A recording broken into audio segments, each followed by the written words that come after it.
এমদাদ ভাইকে আসন গ্রহণ করার জন্য অনুরোধ করছি। সম্মানিত সুধী, এ পর্যায়ে আসন গ্রহণ করবেন সিলেট জেলা বিএনপির যুগ্ম সাধারণ সম্পাদক জনাব সিদ্দিকুর রহমান পাপলু ভাই। আমি সিদ্দিকুর রহমান পাপলু ভাইকে আসন গ্রহণ করার জন্য অনুরোধ করছি।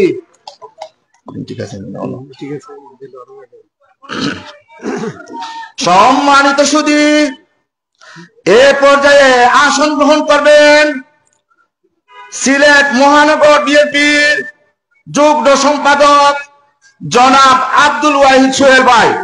জনাব আব্দুল ওয়াহিদ সোহেল ভাইকে আসন গ্রহণ করার জন্য অনুরোধ করছি। প্রিয় দর্শকবৃন্দ, এ পর্যায়ে আসন গ্রহণ করবেন শাহপুরান থানা বিএনপির সভাপতি জনাব আব্দুল মুমিন ভাই। জনাব আব্দুল মুমিন ভাইকে আসন গ্রহণ করার জন্য অনুরোধ করছি। প্রিয় সুধীবৃন্দ, এ পর্যায়ে আসন গ্রহণ করবেন 33 নম্বর ওয়ার্ড বিএনপির সভাপতি জনাব তাজুল ইসলাম তাজ ভাই। আমি তাজুল ইসলাম তাজ ভাইকে আসন গ্রহণ করার জন্য অনুরোধ করছি। আমি এ পর্যায়ে আসন গ্রহণ করার জন্য অনুরোধ করব 33 নম্বর ওয়ার্ড বিএনপির সাধারণ সম্পাদক জনাব আব্দুল হক জাভেদ। আব্দুল হক জাভেদকে আসন গ্রহণ করার জন্য অনুরোধ করছি।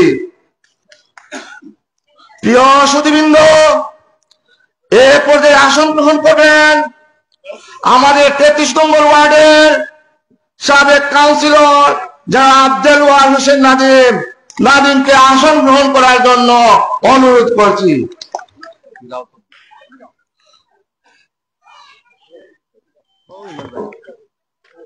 আসন গ্রহণ করবেন আমাদের কল্লগ্রামের বিশিষ্ট মুরব্বী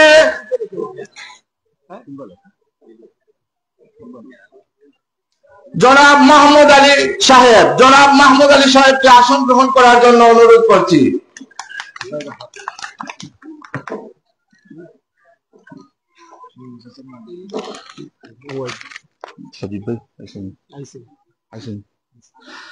এ পর্যায়ে আসন গ্রহণ করবেন আমাদের খাদিমপাড়া ইউনিয়নের বৃহত্তর খাদিমপাড়া ইউনিয়নের প্রবীণ মুরব্বী এবং সাবেক সিলেট জেলা বিএনপির উপদেষ্টা জনাব আহমেদুর রহমান মিনু মিয়া সাহেব।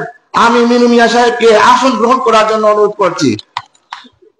সম্মানিত সুধী,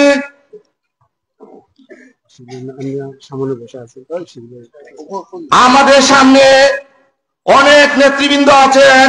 আমি সময় স্বল্পতার কারণে তাদের নাম বলছি না, তবে অনুষ্ঠানের ফাঁকে ফাঁকে আমি আপনাদের সাথে সবার পরিচয় করিয়ে দিব ইনশাআল্লাহ। এখন অনুষ্ঠানে প্রথমে পবিত্র আল কুরআন থেকে তেলাওয়াত করবেন আমাদের গ্রামের বিশিষ্ট মুরব্বী জনাব মাহমুদ আলী ভাই। জনাব মাহমুদ আলী সাহেবকে কুরআন থেকে তেলাওয়াত করার জন্য অনুরোধ করছি। আমরা দেখতে পাচ্ছি এই মুহূর্তে আমাদের মাঝে উপস্থিত হচ্ছে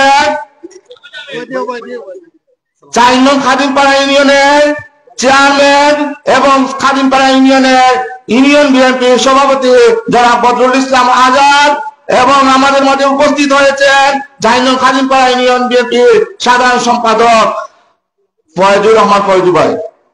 তাদেরকে আসন গ্রহণ করার জন্য, দুজনকে আসন গ্রহণ করার জন্য অনুরোধ করছি। মাহমুদ আলী ভাইকে পবিত্র আল কুরআন থেকে তেলাওয়াত করার জন্য সবিনয় অনুরোধ।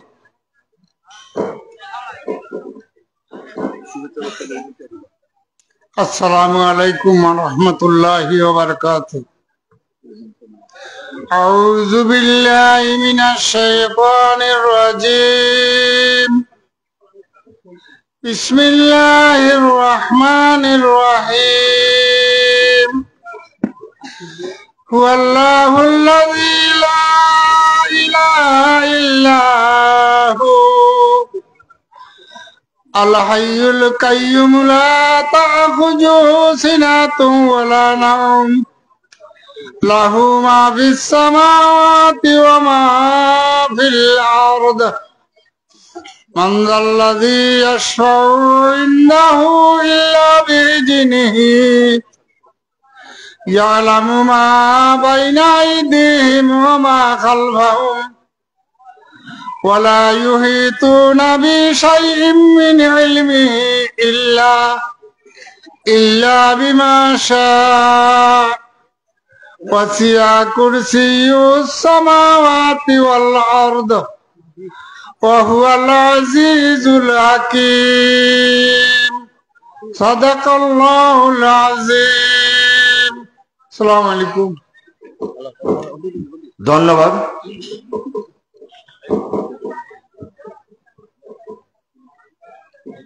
প্রিয় শ্রোতৃবৃন্দ, আজকের অনুষ্ঠানে প্রথমেই স্বাগত বক্তব্য রাখার জন্য আমি অনুরোধ জানাবো 33 নম্বর ওয়ার্ডের সাবেক কাউন্সিলর জনাব দেলওয়ার হোসেন নাদিম।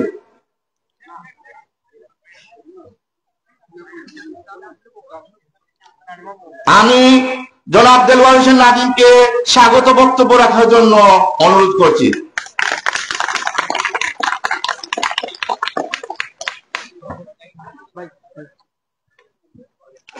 আসসালামু আলাইকুম। আজকের আলোচনা সভার সম্মানিত সভাপতি, অত্র এলাকার বিশিষ্ট মুরব্বী ময়না মিয়া চাচা, আমাদের মধ্যে উপস্থিত সিলেট 1 আসনের ধানের শীষের প্রার্থী জননেতা জনাব খন্দকার আব্দুল মুক্তাদির সাহেব, আমাদের মধ্যে উপস্থিত আমাদের মহানগর বিএনপির নির্বাচিত সাধারণ সম্পাদক এমদাদ হোসেন চৌধুরী, যুগ্ম সম্পাদক সিলেট জেলা সিদ্দিকুর রহমান পাপলু সহ সিনিয়র নেতৃবৃন্দ। আমাদের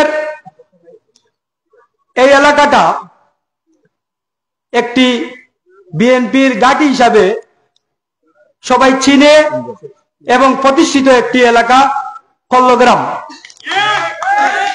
এই এলাকার 2018 সালে, যদিও আজকে এই বক্তব্য দেওয়াটা অনুচিত, তারপরেও আমাদের প্রার্থী যিনি 18 সালে ধানের শীষের প্রার্থী হয়ে নির্বাচন করেছিলেন, উনার অবগতির জন্য আমরা বলছি, আমাদের 18 সালের নির্বাচনে যখন ধানের শীষের ব্যালটে বাক্স পরিপূর্ণ হয়ে গিয়েছিল, ঠিক তখনই আওয়ামী ফ্যাসিস্ট বাহিনী কর্তৃক আমাদের দিকে এটিআই সেন্টারে গুলি করা হয়েছিল।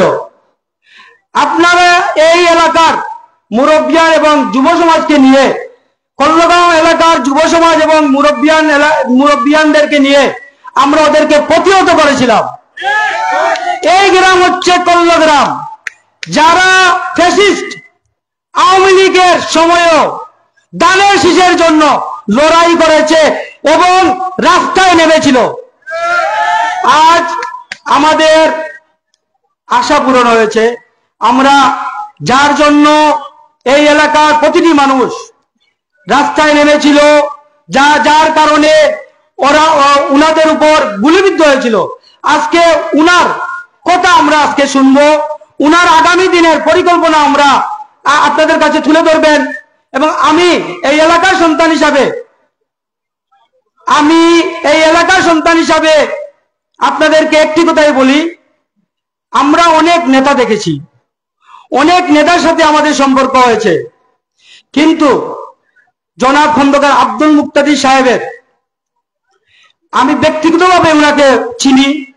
উনার আচার ব্যবহার, উনার চাল চলন, উনার প্রজ্ঞা বুদ্ধিমত্তা এবং উনার সিলেটের জন্য যে আন্তরিকতা আমি খুব অল্প নেতাদের মধ্যে দেখেছি। আমি আশা করি যদি আমরা ধানের শীষের প্রার্থী, খালেদা জিয়ার প্রার্থী, তারেক রহমানের প্রার্থী খন্দকার আব্দুল মুক্তাদির সাহেবকে বিজয়ী করতে পারি, তাহলে এম সাইফুর রহমান সাহেব যেরকম সিলেটের উন্নয়ন করেছিলেন, আমি বুকে হাত দিয়ে বলতে পারি এর চেয়েও 3 গুণ বেশি উন্নয়ন সিলেটবাসী দেখতে পাবে। আমি আমার কথা আপনাদের লম্বা করে বিরক্তির কারণ হব না। আমরা আমাদের প্রার্থী জনাব খন্দকার আব্দুল মুক্তাদির সাহেবের কথা শুনবো।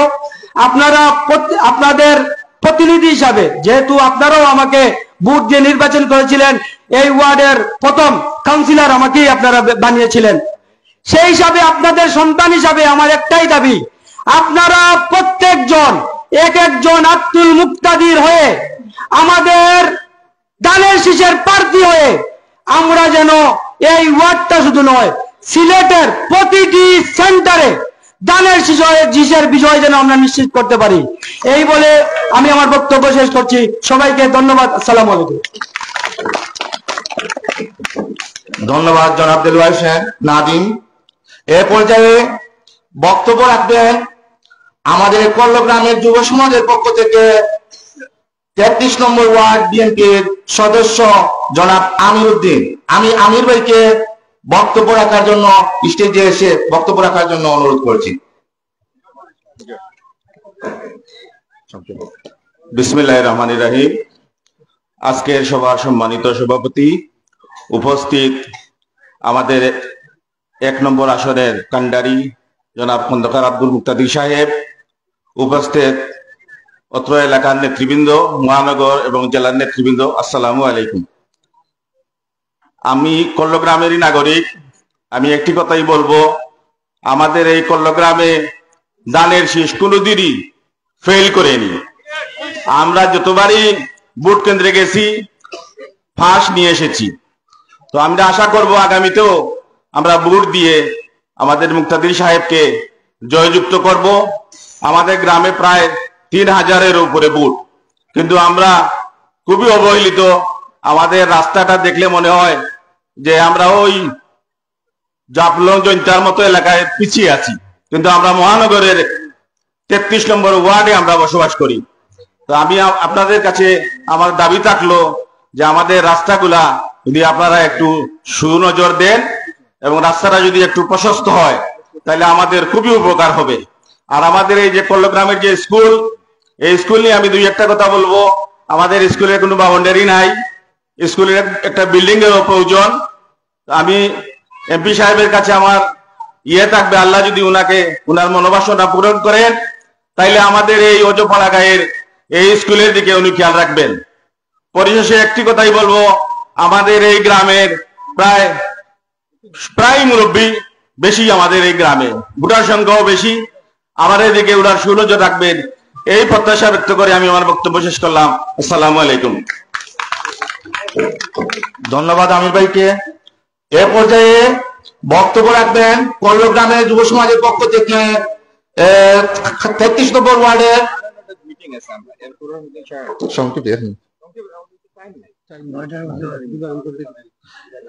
দুঃখিত। এ পর্যায়ে বক্তব্য রাখার জন্য আমি অনুরোধ করব সিলেট মহানগর বিএনপির নির্বাচিত সম্পাদক, সাধারণ সম্পাদক জনাব এমদাদ হোসেন চৌধুরী ভাই। জনাব এমদাদ হোসেন চৌধুরী ভাইকে গুরুত্বপূর্ণ বক্তব্য দেওয়ার জন্য অনুরোধ করছি।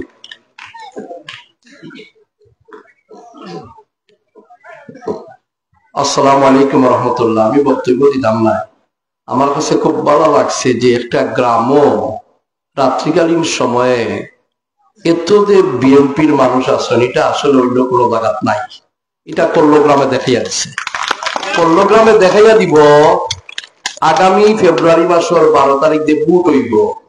মা বোন সবরে লইয়া, বাগনা বাগনি যারা আসই সবরে লইয়া গিয়া দানোর সিল মারিয়া তারেক রহমান সাহেবরে উপহার দিবা, খন্দকার মুক্তাদির সাহেবরে পার্লামেন্টে পাঠাইয়া দিবা। ও কথা খান তাকি যাও কি, এর বেশি আর কিচ্ছু বললাম না। অনেকে বক্তব্য দিবার আসলা, আল্লাহ কা আসতে মনে কিচ্ছু নিবা না। প্রোগ্রামও অনেক সময় একটু টাইমের দিক সেদিক হয়ে যায়, যে আগামীতে ইনশাল্লাহ যদি এই প্রার্থী ভাস করিয়া কর্মগ্রাম আরো বড় করি আপনারা করবা, বইব, সপ্তাহ হইব, আমিও শরীর থাকবো, অসুবিধা নাই। সকলকে ধন্যবাদ। আল্লাহ হাফিজ। আসসালামু আলাইকুম। আমজাদ ভাইকে ধন্যবাদ। এ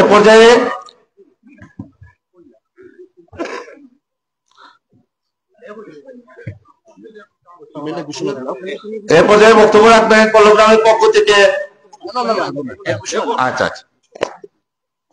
প্রিয় কলগ্রামবাসী, আজকে আমাদের এই অনুষ্ঠানের প্রধান অতিথি সিলেট 1 আসনের কান্ডারি, ধানের শীষের কান্ডারি, আমাদের এই অনুষ্ঠানের প্রধান অতিথি জনাব খন্দকার মুক্তাদির ভাই এই মুহূর্তে আপনাদের সামনে বক্তব্য দিবেন।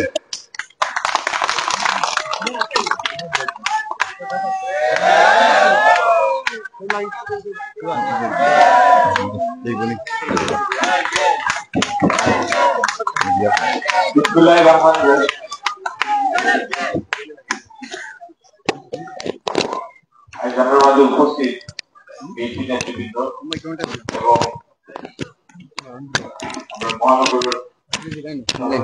এবং আমাদের মধ্যে অত্যন্ত বয়োজ্যেষ্ঠ মুরব্বী জনাব আহমদ হোসেন মিলনিয়া, এই অনুষ্ঠানের সভাপতি,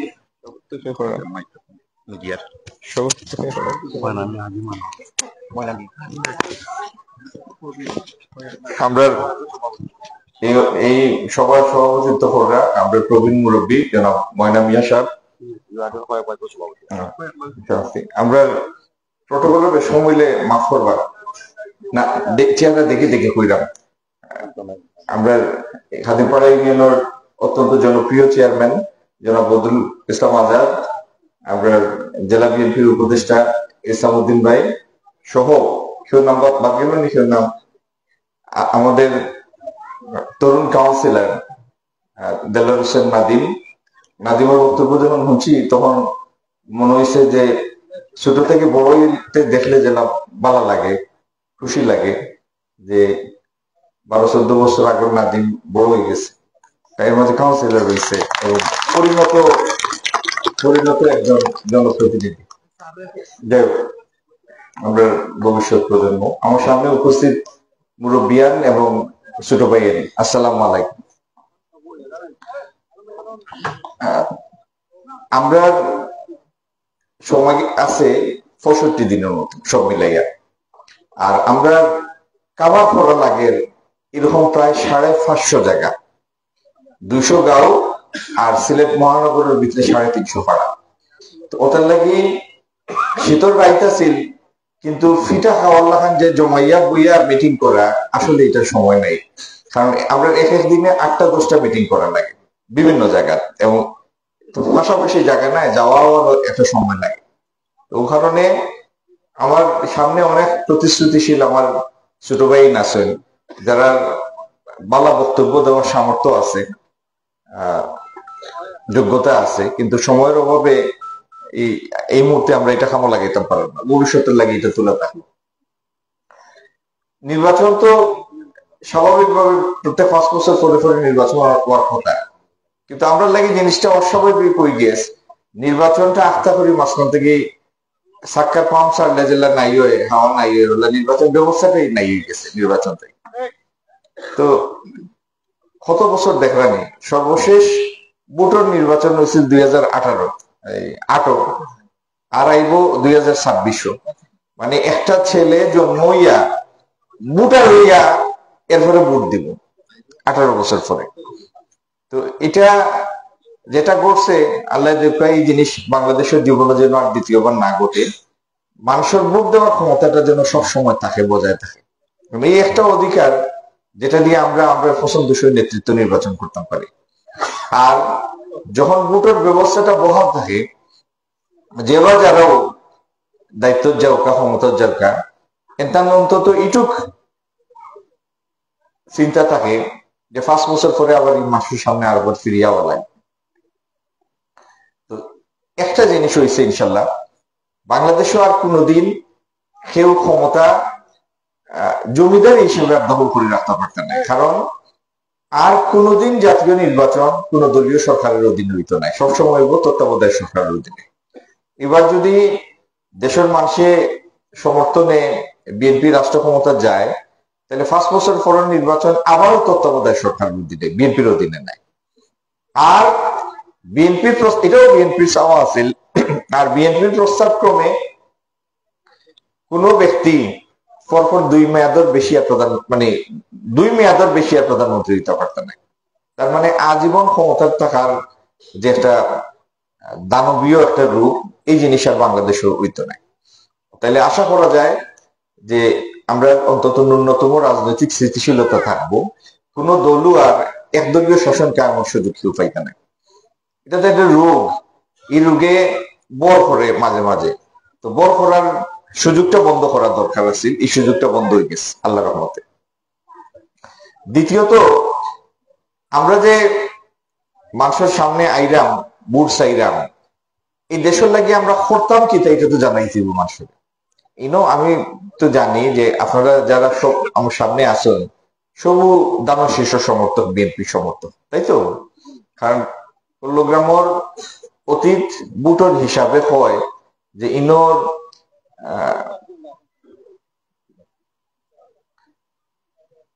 তাইলে ক্যানভাস তো আপনারাও করবা, আরো মানুষের গেছে দানো শীর্ষ পক্ষে তো আপনারাও চাইবা। তো চাওয়ার লগে লগে তো একটু জানাইতেই হবো যে আপনার চাওয়ার পক্ষে আপনার যুক্তিটা কিতা। ওই যুক্তি দুই একটা আমি আপনাদের পাইছি, শীতল রায় বেশি সময় নিতাম নাই।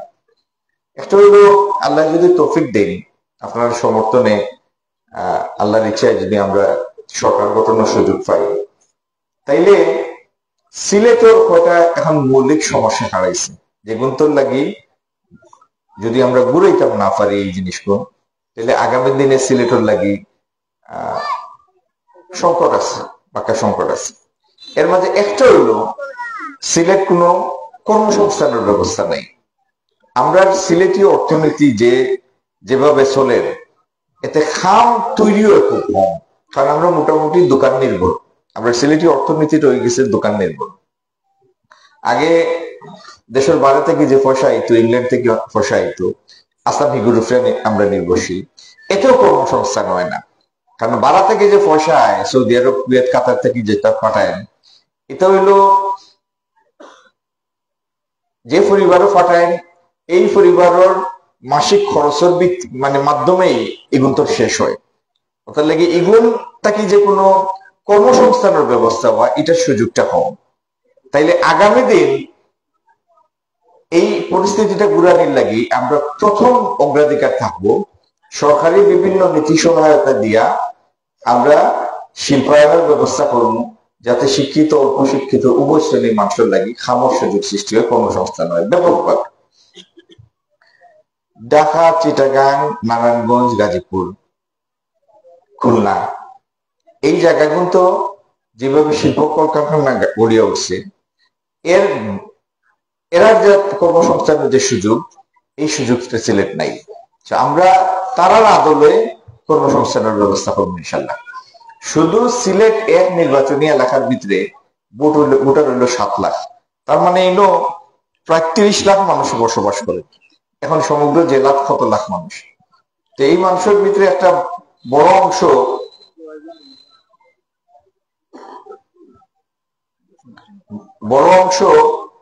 দশম শ্রেণী পর্যন্ত পাঠদানের অনুমতি স্কুলের, এর একটা বড় অংশ। আর মাসানো মাতলে বলি যে আগে কিতা পাত আসলাম, তো এর একটা বড় অংশ তরুণ জনগোষ্ঠী। আমরা দেশের মানুষের গড় বয়স হইল 27 বছর, 35-এর নিচের বয়স জনসংখ্যা হইল প্রায় 60 ভাগ। 100 জনের ভিতরে 60 জনের বয়স হইল 35-এর নিচে। তাহলে এই তরুণ জনগোষ্ঠীর তো খামও তো দরকার, খাম না হলে এরা কি তো হইতো। এই কারণে আমরা মানুষে নিরুপায় ভাবে মরিয়া ভাবে চেষ্টা করে তরুণ হলে যে দেশের বাইরে যাইত। যাই হোক, তো একটা হইলো শিল্পায়নের মাধ্যমে আমরা খাম সৃষ্টি করবো, কর্মসংস্থানের ব্যবস্থা করবো। দ্বিতীয় হইলো আমরা যেতে শিক্ষিত তরুণ তরুণী আছেন, এনতান লাগি আমরা আইটি ট্রেনিং এর মাধ্যমে আইটি সম্পর্কিত বিভিন্ন পেশার লোকে যাতে এনতান সম্পৃক্তি হয়, এটার ব্যবস্থা করবো। আমরা সিলেট শুরু হয়েছে একটা আইটি পার্ক, ওই আর শেষ হয়েছে না, এটা ইনশাল্লাহ আমরা সম্পন্ন করব। এবং দেশি এবং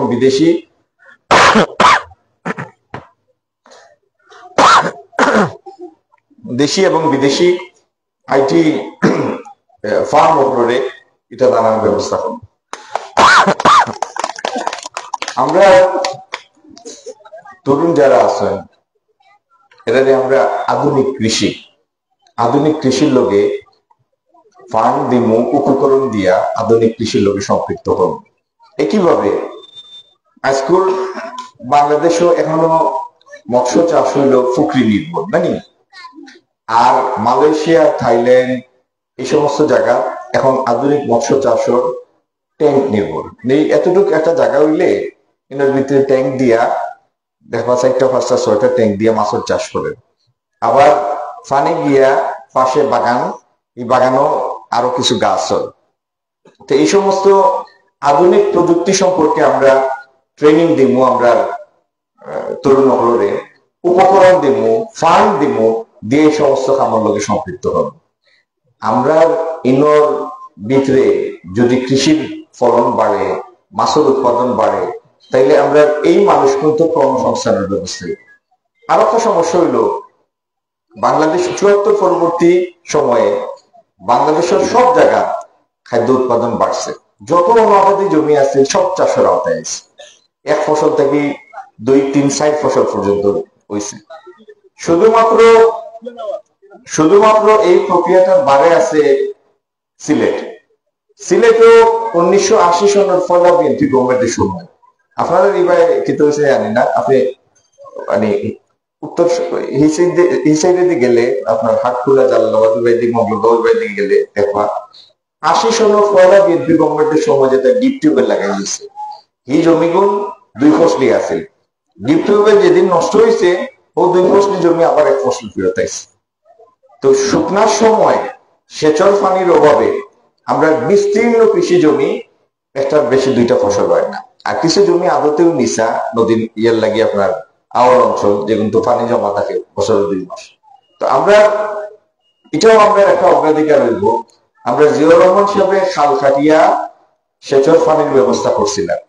আমরা যতগুলি জমিতে শুকনার সময় সেচের অভাবে পানি হয় না, প্রত্যেকটা জমির পানির ব্যবস্থা করবো এবং একটা বাড়তি ফসল ইনশাল্লাহ আমরা ফলাইবো, যাতে সিলেট আগামী দিন বাংলাদেশের লাগি একটা নতুন শস্য ভান্ডার হিসেবে আবির্ভূত হয়। একইভাবে আমরা পর্যটন শিল্প, সিলেট সুন্দর সুন্দর জায়গাগুলো অভাব নাই। চা বাগান, নদী নালা, খাল বিল, আওর, জলপ্রপাত। চিটাগাং এবং পার্বত্য চট্টগ্রাম বাদ দিলে বাংলাদেশের সিলেটের মতো প্রাকৃতিক ভাবে সুন্দর জায়গা আর একটা নাই। কিন্তু মাসে গিয়া আরাম পায় না, কারণ রাস্তা ঠিক নাই, এটার সুবিধাদি ঠিক নাই। তো আমরা পর্যটন সংশ্লিষ্ট প্রত্যেকটা অবকাঠামো ইনশাল্লাহ দ্রুত উন্নয়ন করবো, যাতে বাংলাদেশের অন্যান্য জায়গা থেকে মানুষই নয় এবং পরবর্তীতে বিদেশ থেকে যেন আকৃষ্ট হয় মানুষ এই জায়গাটা হয়। সিলেটের মাটির যদি একজনের চিটাগাং থেকে আইয়া 20,000 টাকা খরচ করেন বা বাড়ি থেকে আইয়া 500 পাউন্ড খরচ করেন, এটা তো সিলেটের অর্থনীতির খরচ হইব, সিলেটের অর্থনীতির আকার বাড়বে, বিভিন্ন সেক্টরের চাহিদা বাড়বে। এটা হইল আমরা লক্ষ্য। আর সর্বশেষ বিএনপি সরকার ক্ষমতাটা ছিল 2001 থেকে 6, এর আগে আছে 91 থেকে 96। এই 91 থেকে 96 স্বাধীন পাড়ার বিএনপি সরকারের সময় কি তো হয়েছে আমার মনে হয় ভালো আছিল, আজ একটু লিস্ট করিয়া একটু কইতে পারলে। আর 2001-6 সনও কইতা নি কিছু মনে পড়েননি? কৌকা না, ও কত কৌকা।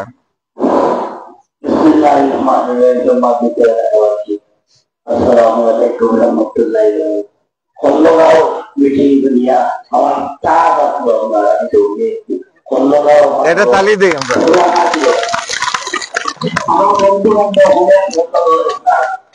দুনিয়া নাই, কিন্তু তারা চাইছে তো দেখতে পারি না, নানা সুবিধা অসুবিধায় দেখতে পারি না। আমার বন্ধু বান্ধব আপনার দ্বারা আসবেন, প্রায় সবই আপনার মারা গেছে। আমার বয়স আপনার আগামী জানুয়ারিতে আপনার 90 মতো হইব। আপনার তো নিয়ে আমার তৈরি রাখবেন আপনার। আমি বন্ধু আমার বাড়ির সামনে আপনার মিটিং করছি। আপনার বলে বলে লোকটা গৌর আপনার খালি পড়াই নিয়ে বলে আমি আমরা বিএনপির যত বছর যত বছর করে বিএনপি করি আর মহান এখন মতো ইচ্ছা না করিয়া আর আমরা যে পরিষ্কার রাজনীতিবিদরা মস্তিষ্ক না আমি ইরাক রাজনীতিবিদ খুব কম করছি আপনার আইয়া যে হচ্ছে আপনার কোন আমরা যে ভোট দিতাম আপনাদের দিয়া ও সভাপতি বানাই নামক বড় তারা রাজনীতিবিদ চাই খুব ভালো এবং ভালো দিয়ে আসলাম না এটা তো আর হচ্ছে আসবে না তো আফ্রিকান করিয়া এটা বন্ধ করছে তারা বাকিয়াতে তারা চেষ্টা করিয়া সেই ছেলেরা আপনার এই ছেলে সেই বাপরের ছেলে ইনশাআল্লাহ ভালো আসবো আমরা সবাই মিলে এখানে ভোট দিতাম আর আলাদা দিয়ে অসুস্থ তাদের আমরা দোয়া করতে আলাদা দিয়ে অসুস্থ 99 রাস্তাঘাট কিছু মনে থাকলে আমরা আপনার 22 রাস্তা আপনার বিএনপি করছিল আপনার আমার ইন্ডিয়ান প্রথম আমি তো আমার সবাই দিয়েছিলাম আপনার হাজি ভাই বিএনপি আপনার আমার প্রধানমন্ত্রী আপনার আমরা ঘরে ঘরে পাঠিয়া এখানে প্রধানমন্ত্রী কিনারি দিয়া আরো আমাদের কিছু কিন যেত আমি কিনিয়া তাহলে আপনার একবার দিয়া 96 রান আপনার হতে আমি মালিক সাহেব লোকে অত হলে আমরা সভাপতি হইতে আপনার 33 নম্বর বিএনপি তার বাইরে হোক আপনার কোন বন্ধ আপনার আপনার দিল তো তার আমাদের আইতে পারে মতন না বলে মালিক সাহেব যেমন মালিক সাহেব হওয়ার দরকার লাগতো না এমনিও হয়েছিল তবু আমি তো আগেও দিয়েতাম বাড়ি দিয়েছি আপনার তাই না বলে তুমি দিয়া তুমি তোমার মধ্যে মানে সেদিন দেওয়া কুটুম্বে যাও তুমি আমি এলাম গেলাম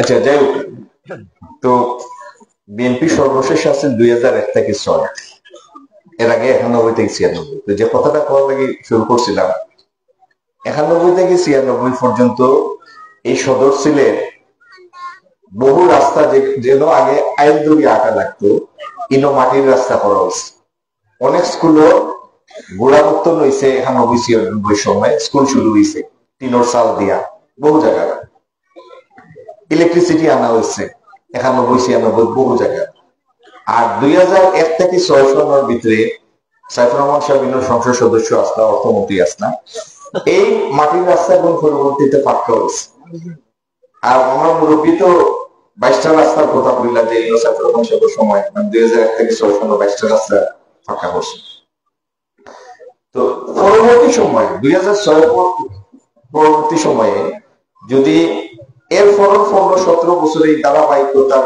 অর্ধেক বজায় থাকতো আইস সদর সিলেট কোন রাস্তা পাক্কা হওয়ার বাকি থাকার কারণ আছে তো যাই হোক এটা হয়েছে না ইনশাআল্লাহ আল্লাহ যদি তৌফিক দেন আমরা দায়িত্ব যাই 5 বছর যথেষ্ট সময় সদর সিলেট কোন রাস্তা পাক্কা হওয়ার ইনশাআল্লাহ বাকি থাকতো না অনেক জায়গা ড্রেনের সমস্যা ইনশাআল্লাহ ড্রেনও হইব অনেক জায়গায় পানির সমস্যা হয়তো কোনো জায়গায় কিছু বাসা বাড়ির তোর একটা গ্রুপ হিসাবে ডিপ টিউবওয়েল লাগবো অথবা কোনো জায়গায় ডিপ টিউবওয়েল দিয়া পাইপটা নিয়ে মতো সমাধান করতে হবে যেটাও করতে হয় এই সমস্ত ছোটখাটো সমস্যা ইনশাআল্লাহ থাকতো না কারণ আমরা দায়িত্ব গেলে আমরা আর কোনো কাম নাই ও কাম করার লেগেও দায়িত্ব নিতাম আর পরবর্তী প্রত্যেক সময় যেবা যারও দায়িত্ব যেবা তার মাথার ভিতরে এই জিনিসটা থাকতে বলবো যে 5 বছর পরে আবার এই মানুষের সামনে আরেকবার ফিরিয়ে আওয়া লাগে তো সিলেট শহরও যারা যেন আপনারা আত্মীয় স্বজন আছে বা অনেকের বাসা বাড়ি আছে সিলেট শহরের নিশা ওয়ার্ড যেগুলো এগুলো তো সামান্য মেঘগুলো খবর সমান পানি হয় তাই না এবং এইভাবে যদি আর 8-10 বছর যায় তাহলে সিলেট শহরের অনেকগুলি ওয়ার্ড বসবাসের অযোগ্য হয়ে যাবে তো এই অবস্থা গড়ে নিয়ে লাগি ইনশাল্লাহ এই জলাবদ্ধতার স্থায়ী সমাধান আমরা করব একইভাবে সুরমার বাঙ্গনের কারণে যে সমস্ত জায়গা ক্ষতিগ্রস্ত হয় এই সম্মান বান্ধন প্রতিরোধ ইনশাল্লাহ স্থায়ী ব্যবস্থা, কোনো কসমেটিক উন্নয়ন নাই। আর দুইটা জিনিসের প্রতি আমরা নজর যেগুন কারণে সিলেটের সামাজিক অঙ্গন কলুষিত।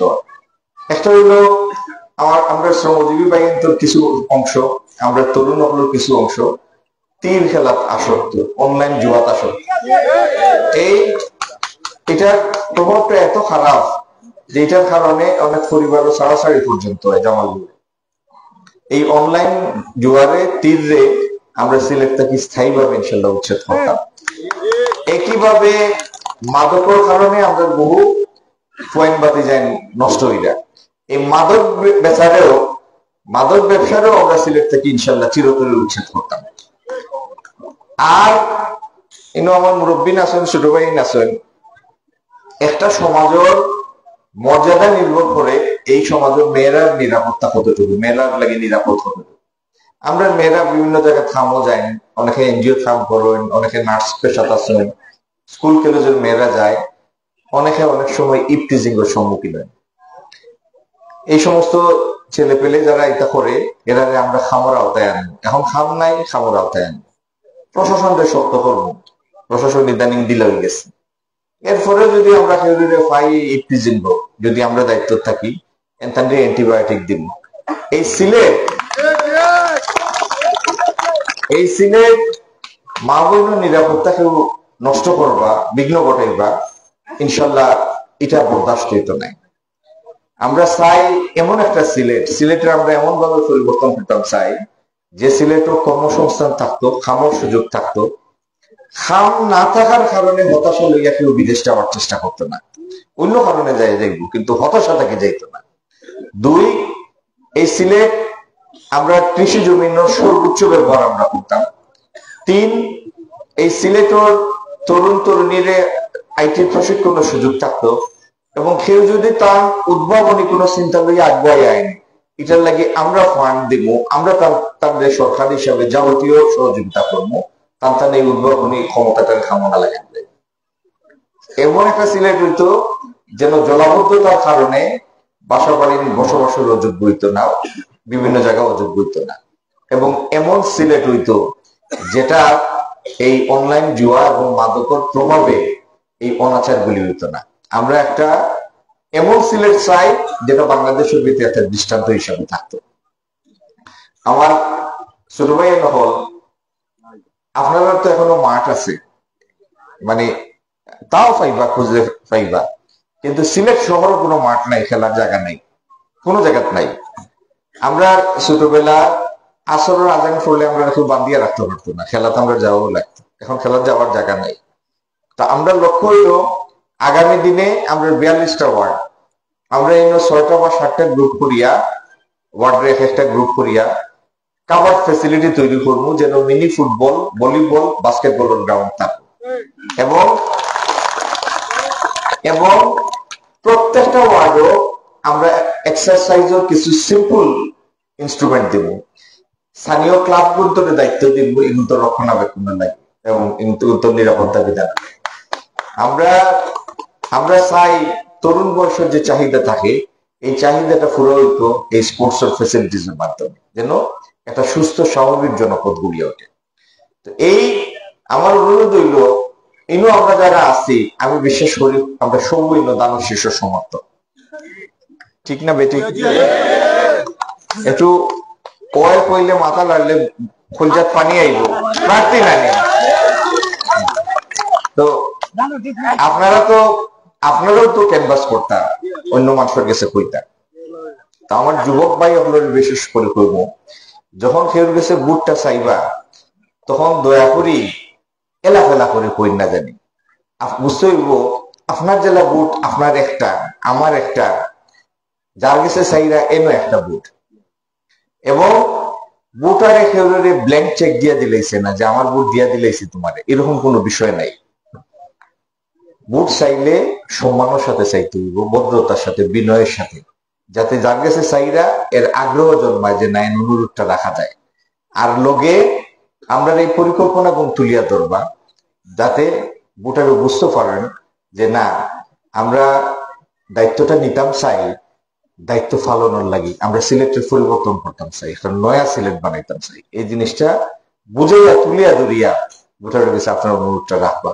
আমার বিশ্বাস ইনশাল্লাহ আমরা আগামীর উন্নয়নের দরকারটা আপনি যখন স্পষ্টভাবে তুলিয়া ধরবা, আপনার অনুরোধ কেউ ফালাইতো না। কারণ এই অনুরোধটা যারা কররা, যারা পক্ষ থেকে কররা, এরা লোকে জিয়াউর রহমানের আদর্শ জড়িত, বেগম জিয়ার অতীত পারফরমেন্স জড়িত। এই দলের পছন্দ করে লক্ষ লক্ষ কোটি কোটি মানুষ, এবং এই দলের উপরে প্রত্যাশা রাখে যে বাংলাদেশে কেউ উন্নতির দ্বারায় নিতে পারলে এটাই সেই দল, বাংলাদেশ জাতীয়তাবাদী দল, যার এই সক্ষমতা আছে। তাইলে আগামী 70-72 দিন পরে নির্বাচন হইলে আরেকবার এর ভিতরে 550 জায়গা কাভার করিয়া আরেকবার আপনাদের সামনে আওয়ার সুযোগ নাও হইতে পারে। যদি নাও পাই নির্বাচনের আগে আওয়ার, তাইলে আমার অনুরোধ আপনারা প্রত্যেকে নিজের এক একজন খন্দকার আব্দুল মুক্তাদির মনে করিয়া দানের শীর্ষ প্রার্থী হিসাবে গণ্য করিয়া এই কথাগুলো আপনারা পাড়া প্রতিবেশী বন্ধু বান্ধব সবার কাছে তুলিয়া ধরবা, দরবার হিসেবে তুলিয়া। যদি মুক্তাদির ভাই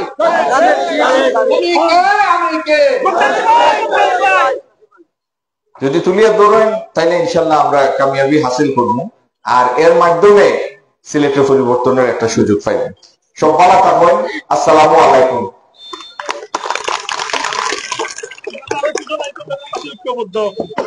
আমরা রাস্তা হাঁটু সমান ফেক আছি এই বিএনপির আমলেই হইতে। এই যে বাইপাস করলাম দেখা গেছে, গ্রামবাসী উন্নত হয়েছি আমরা এই বিএনপির আমলে থাকি, রোমান সরকার আমল হয়েছে। আমরা ঐক্যবদ্ধ আন্দোলন লাগি।